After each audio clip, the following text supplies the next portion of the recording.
Դերասան Նիկոլա Եղիազարյանի մասին հրապարակային տեղեկությունը բավական սահմանափակ է, բայց հայտնի է մի քանի հիմնական փաստեր, ընդհանուր տեղեկություն։ Նա հայկական սերիալների դերասան է, հայտնի է տարբեր հեռուստանախագծերում իր մասնակցությամբ, հաճախ մարմնավորել է բացասական կամ կտրուկ բնավորությամբ կերպարների,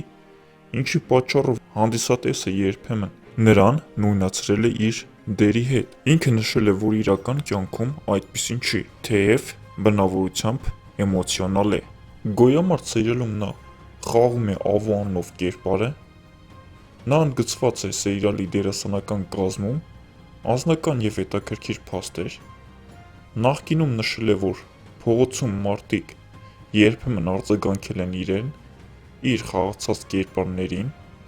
նույնիսկ վիրավորել կամ քննադատելով նրան, թե իրականում էլ այդպիսին է, ամուսնացած է, ունի երեխաներ, ընտանիքի մասին որոշ տեղեկություններ հրապարակել են լրատվամիջոցները։ Դե ինչ մի մոռացեք բաժանորդագրվել իմ ալիքին և սեղմել զանգակկոճակին, որպեսզի առաջինը լինես տեղեկացված։